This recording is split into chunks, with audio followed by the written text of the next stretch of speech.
our senior world champ right now. He's playing right now. One of them's the champ. We don't know which one. One of them's runner-up. We're going to find out during this match.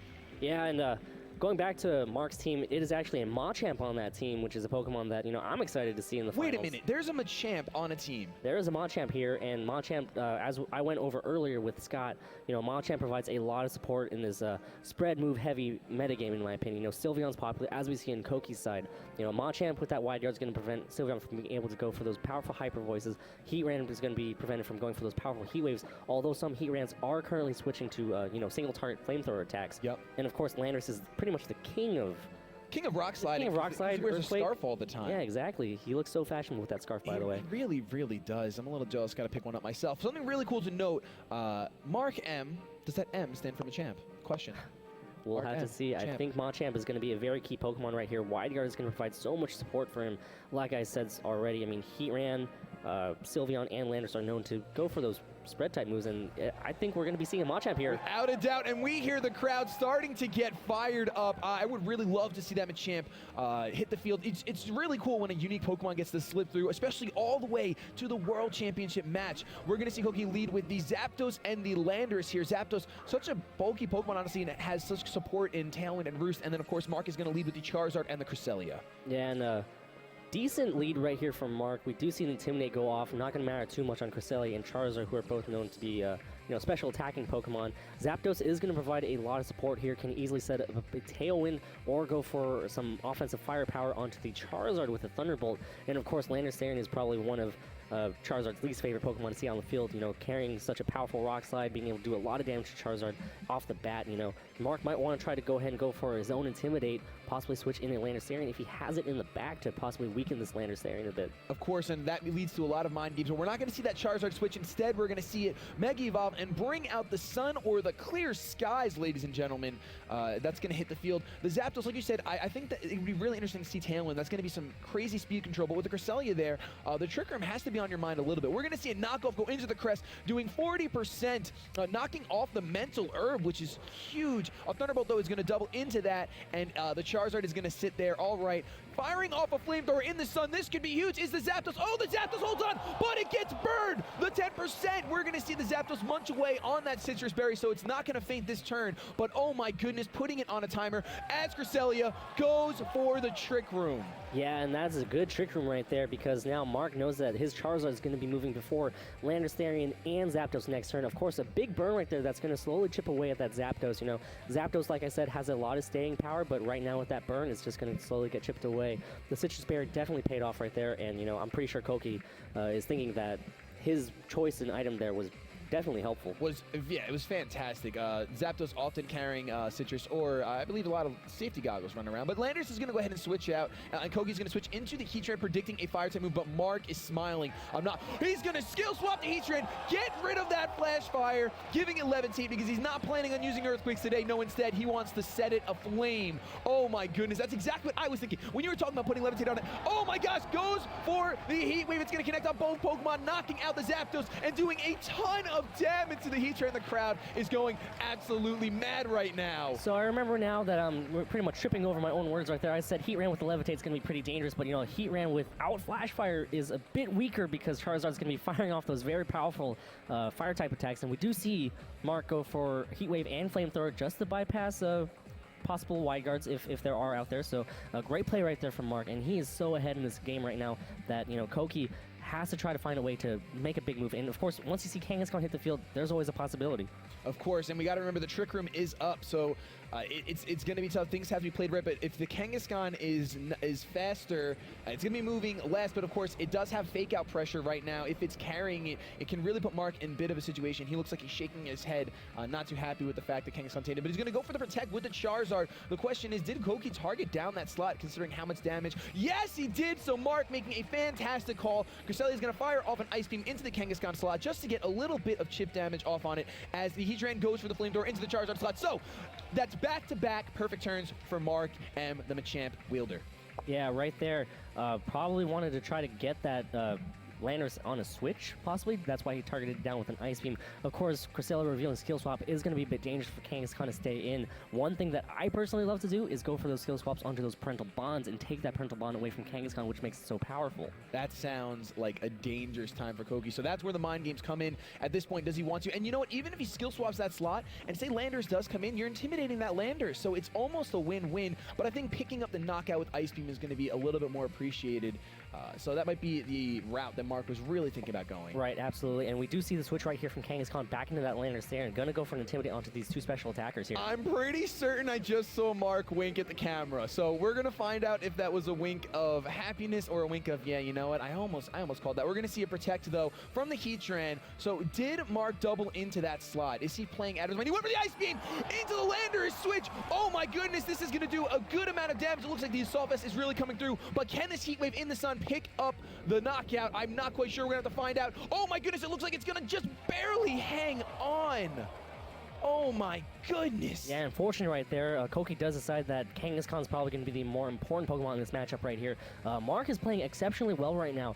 Koki hasn't really been able to go on the offensive once that Trick Room came up, so, you know, we see that Trick Room from a couple turns ago paying off so well, you know. It's put Mark in such a good position to try to take this game in, you know, pretty much a dominating fashion. Absolutely, and we're going to see Koki just switch right back out into that Kangaskhan, not ready to let go of Landers just yet, and we do already know that it's rocking that Assault Vest. Cresselia going to move first because the Trick Room is still up. Going to do a little bit more chip damage to this Kangaskhan, bringing it down a good amount, and then, of course, a Flamethrower into the Heatran slot is going to pick up that knockout. Oh, my goodness, getting rid of that Flash Fire is paying dividends. The Sunlight's going to fade. The Trick Room is going to end, but I think Mark is extremely happy being in this 4-2 situation. Absolutely, and right now, Koki has to be able to pick up a lot of knockouts here with these two Pokemon. You know, Landers and Kangaskhan, two of the best Pokemon in the format this year. You know, are they going to be able to do it? Are they going to be able to pick up 4 knockouts here? That's going to be a tough question. Landers, of course, is going to be able to threaten with that Charizard with a powerful Rock Slide if it does carry Rock Slide. Cresselia is pretty heavily weakened, and of course, Kangaskhan does have Fake Out support right now. Absolutely, and it looks like the Charizard is just going to return to Mark right now, especially since the sun's not up. I really like that play, switching in the Landers and intimidating both of these physically offensive Pokemon. Always a good option. One, when the sun isn't on your side, and two, when you want to go ahead and intimidate two physical attackers that can no longer switch out. Kangaskhan is going to pick up the knockout on Cresselia, so it looks like Landers might end up taking a bit of damage if Koki's Landers went on the offensive. The Double Edge, of course, is going to have a bit of recoil, and the knockoff is going to knock off Landers' his item. As we see, it was the Assault Vest as well. Yeah, and 2 Assault Vest Landers is right there, you know. In the final. All right, Assault Vest, probably the better item, and we do see the Machamp. There's the Machamp! The crowd is going wild right now! The shiny Machamp out. Machamp is going to be able to definitely threaten that Kangaskhan with a very powerful Dynamic Punch. And, you know, Machamp itself is a pretty bulky Pokemon, so I don't think Kangaskhan will actually be able to pick up the knockout here in one hit with the Double Edge. I am so excited that this Machamp is on the field. No, don't you do it. Don't you do it. Don't you do it. Don't you do it. Don't you do it. Oh, no. Oh, the Intimidates are paying dividends. This bulky Pokemon is going to take that hit, munch away on its Citrus Berry. I was really excited to see what item it had, considering the Assault Vest was confirmed to be on the Landorus. Let's see what's going to happen for the rest of the turn. More recoil is right there for that Kangaskhan. A Rock Slide's going to come through and connect on both of Mark's Pokemon. The question is this a flinch kind of day? We're going to find out right now. Not very effective. Landorus flinches, but Machamp gets a Dynamic Punch off, ladies and gentlemen, and the Mega Kangaskhan is going to drop to that Machamp.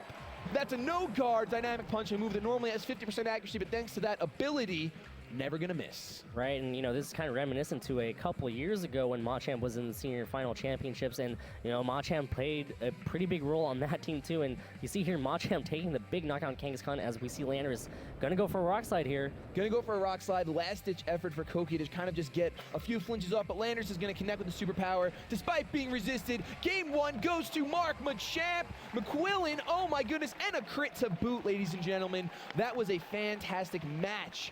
Oh my goodness, momentum just could not change into Koki's favor. Right, I feel like Mark there was actually in the driver's seat the entire game because of, you know, that clutch Trick Room that came up turn 1, right? Oh, and goodness. One thing that Koki's gonna have to do, definitely has to try to prevent Cresselia from being able to set up that Trick Room. We see the Mentaler, but that item's not going to play too much of a role here because, you know, Koki has absolutely no Tauntras on his team. So one thing that might happen is Aegislash might have to make an appearance because, you know, you have to be able to hit that Cresselia for a lot of damage and be able to pick up the knockout, you know. Go for a knockoff on Landers, go for a Shadow Ball on the Aegislash, and that, quite frankly, is probably your best bet at being able to prevent that Trick Room from getting set up.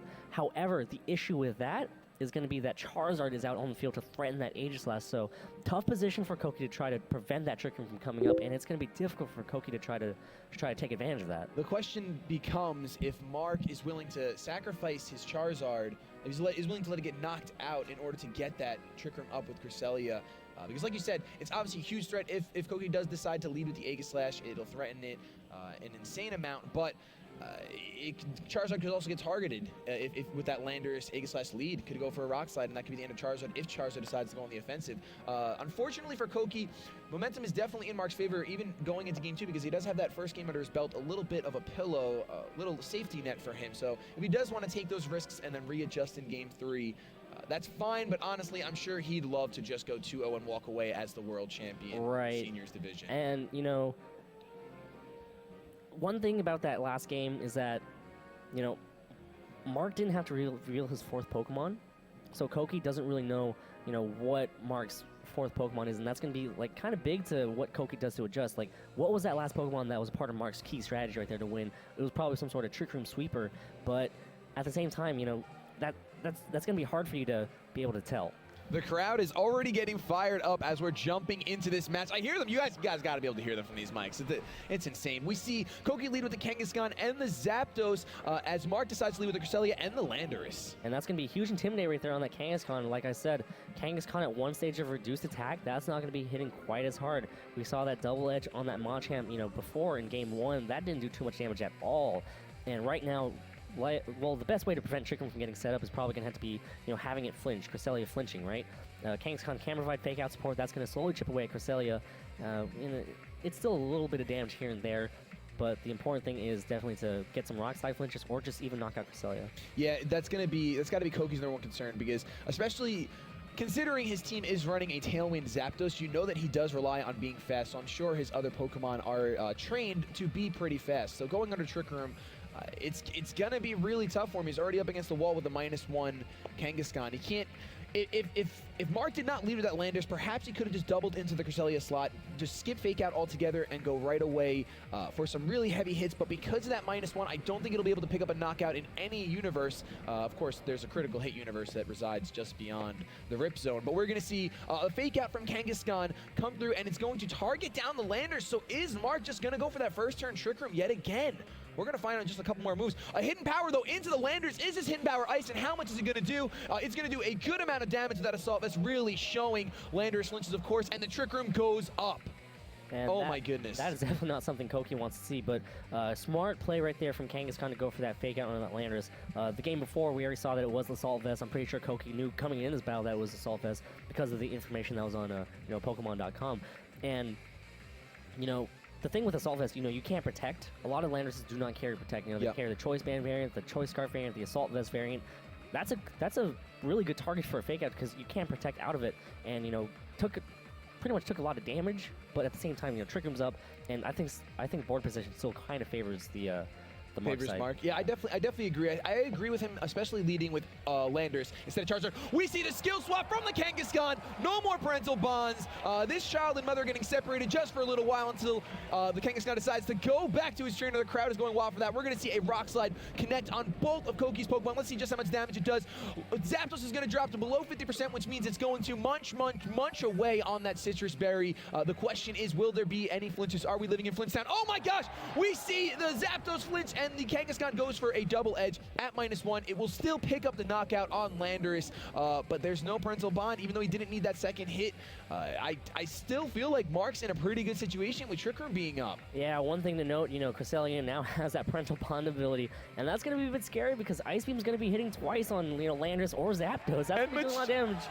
The crowd! Oh my goodness! I'm sorry, Dwee, the crowd cut you off. Keep going. Did you ever think that you'd see a parental bond Cresselia and a Machamp in the Senior Division Final Championships here? I don't think that ever crossed my mind once. And in fact, that Kangaskhan does not like not having its parental bond ability, so it is going to get withdrawn by Koki. And Sylveon is going to come in as a Dynamic Punch goes onto the Zapdos, so perhaps predicting that to switch out, but it still does a good amount of damage. And of course, if the Cresselia, I see Mark respond to the camera, went for the Ice Beam as he did go for the Ice Beam over into, let's see if he targeted down this, targeted down the Sylveon slot. So Parental Bond gonna make it do a little bit more. Is there gonna be, nope, there's no freeze, although having double chance to do so. Zapdos is gonna hit itself in confusion off of that Dynamic Punch. That's one confused bird. One of the issues with Machamp out on the field is Dynamic Punch, and that's going to start confusing things while doing a lot of damage. I mean, that Dynamic Punch did a lot of damage to that Zapdos, in my opinion, and you know, now it is confused. It has to switch out. That's going to open up some opportunities right here for Mark to go on the offensive.